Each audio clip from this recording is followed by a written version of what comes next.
Welcome back to Barn Built Fabrications. Today we're working on our driver's front fender, and we're going to try to get this old rusty part of the lower fender cut out and get our new patch panel grafted in. So let's go ahead and take a look at what we have a little bit closer, and then we'll get started. The fender has a support that is on the back. I'll show you the behind, but it goes up right along this area here, and it's just prone to capturing anything road grime, moisture, leaves, whatever, which is what leads to this. Plus this is also under trim, so that exacerbates the issue as well. So what I did is just marked out some painter's tape to give me a guideline for a relatively straight cut. And that's the section we're gonna cut off and then transfer it over to here, take what we need the same size out of this patch panel, and then get that into here. So the first thing that I'm going to do is get the spot welds drilled out. I'm going to do that off camera because from my experience they could take a little while to get through, and I don't want to eat up the battery life on the camera or your time for that matter. But you got a couple, so you got one here, two, feels like 3, 4. So you got a few spot welds down the side and then a couple on the bottom. There's also, here, I told you I'd show you the back. That's that support right there. So you don't want to cut through that whenever you are cutting through here. So I put a line about right before where that starts as a warning to pull back my my wheel a little bit before I continue. There is another support here for your fender liner on this side. It's tack welded to the back of the panel. I'll probably take that off whenever we get this off. There's also a little area here.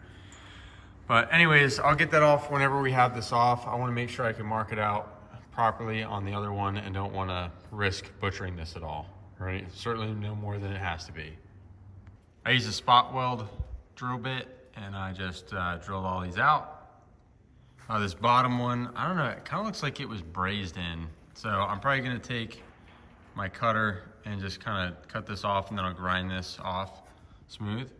Also got the ones here on the bottom, there's 2.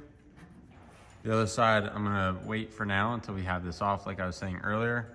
And I just took this flathead screwdriver, small one, and I put it in the seam, and I just lift it up just a little bit to get it to kind of break that seal and verify that I was all the way through the panels. A couple of them I went all the way through both. So I don't know, maybe I'll drill from the backs, or weld from the backside, excuse me, on the new panel to fuse that back up again. But anyways, I think now at this point we are ready to make our cut on the top. This is totally based on whatever your preference is, but I find that I've been tending to like to use a Dremel with a cutoff wheel as opposed to an angle grinder. This way is slower and you go through wheels a lot quicker, but I find that I have a little bit more control. And on these areas where, you know, I've got these panels that, or these patch panels that aren't readily available and they're not necessarily cheap, I like a little bit more control. I'd rather take my time on it. So now we're just gonna go ahead and follow this tape line here and get this cut off. And yeah, it's pretty self-explanatory on that one.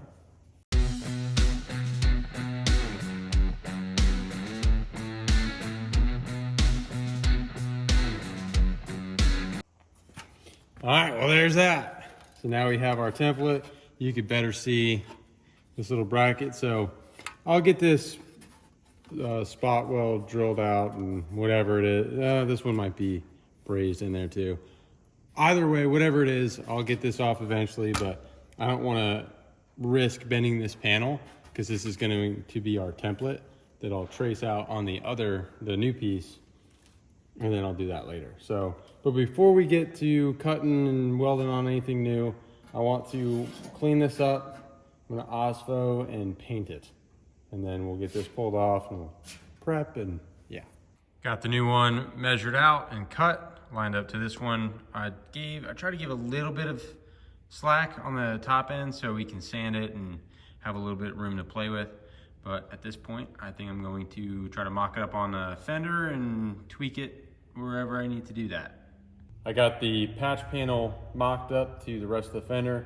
I'm using these panel, I forget what they're called, but they're cool. They've got like a little bar that goes behind these. It sits on the back of the panel. If you have access to it, that's a great tool to use. And then I know you can't see it, but off camera around here on the bottom and side, I just took a bunch of vice grips and I got those clamped down to the support beam. So I use the support end as my main reference point since we have that structure still in there, and then route it around. And like I was saying, I'm pretty sure that I'm gonna take just a hair. Basically the thickness of this gap, I think I'll just a little bit less than that. So whenever I sand this down, I'll just clean up that edge a little bit, and I think that should be pretty close. I measured out the holes, trim holes, to the other Fender that has them, and they look pretty close. I'm not gonna give you guys like an actual measurement because I'm really eyeballing it side to side, and I don't wanna be like, oh, it's whatever, and it's not actually that. But just eyeballing it, if it's not exact, it should be within like a 1/16 to an 1/8 difference at most, is what I'm seeing with the tape measure and my eyeballs. So anyways, yeah, so looking pretty good so far. Fairly confident with it. So now I'm going to, before I start welding this in, I need to take out the sander. I'm gonna clean up the face, get down to some bare metal on both panels, clean up the burrs on this edge, and then we could start stitch welding this in. I got this sanded down. I ended up using just the wire wheel to clean up both sides. And I'm actually going to start here with a tack, and then I'm gonna take these out and bring this panel up. So I think I cut this on a little bit of an angle, or I know that I did. So due to that, this side is pulling down more, just the way these clamps are working with that. So I'm gonna remove these, bring this up, and then put another tack, and then I'll just work it probably by hand in the middle. That way we have a cleaner line going down, because we want something closer to this thickness of gap and less like what we have over here. So I need to sand one point here. Well, I guess I could probably ground out to one of these. Anyways, I'm gonna probably clean up some metal, get a good ground point. That's critical. You need to have good ground in order to get a decent weld. I'm no welder. I'll be the first one to say that. So don't expect perfection here, because you're not gonna get it. And then I'm gonna start tacking this in, so.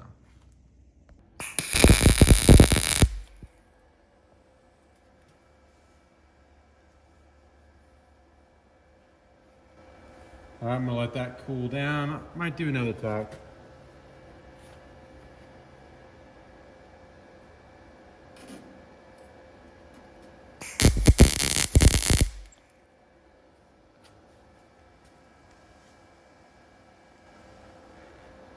Looking good. I'm gonna let that cool down for just a minute so that it hopefully doesn't break whenever I pull this up on the other side, and then we will keep going.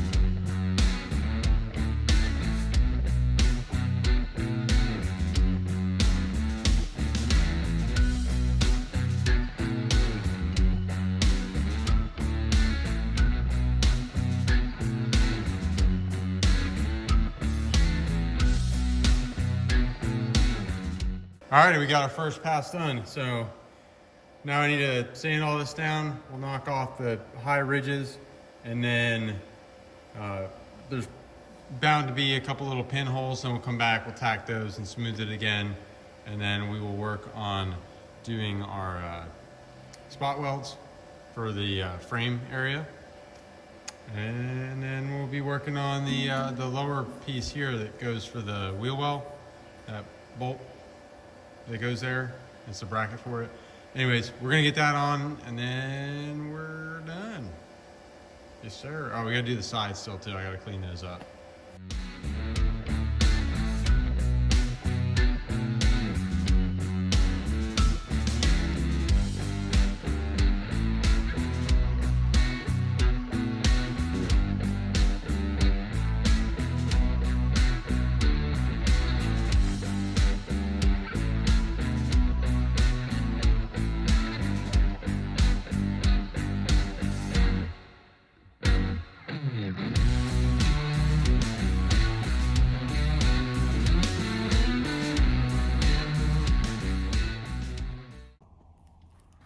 All right, looking really good actually on the pinholes. We got a couple teeny tiny guys right here at the end, but otherwise it's good. I was going through here and trying to check, make sure I wasn't putting any big divots or anything in.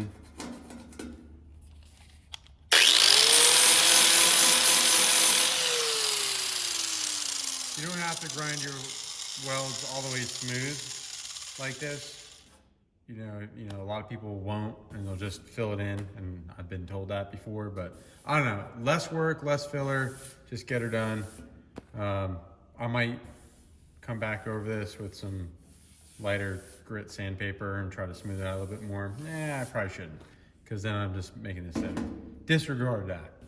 I think that's pretty good for what we're doing here at this point, because I'm gonna come back, this is gonna be primered, we're gonna do filler, and then, high build and all that stuff whenever we get to the bodywork stage, or like the primer and all that stuff on the car. So, yeah, and plus this is also going to be underneath the trim.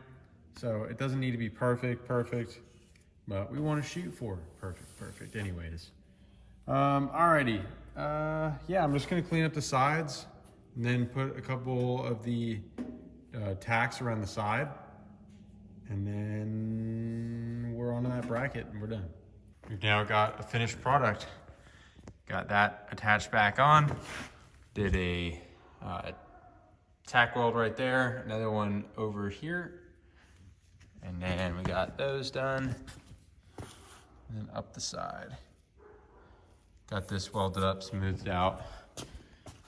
Same thing on the other side. So that is going to be complete. All right, guys, we're out with the old, in with the new, project complete. So, not perfect by any means, but it should do. So we will continue working on bodywork. That's the stage that we're getting ready on the car at this point, or you get ready to dive heavily into. And we're getting close to completion on this project, and I'm very much looking forward to that, being able to drive the car. So yeah, we got the rear quarter panel is coming up. That's going to be a big thing for me anyways. But we'll get her done. And yeah, so you guys get outside, get wrenched on something, piss off your neighbors, disappoint your mom, and until next time, keep on keeping on.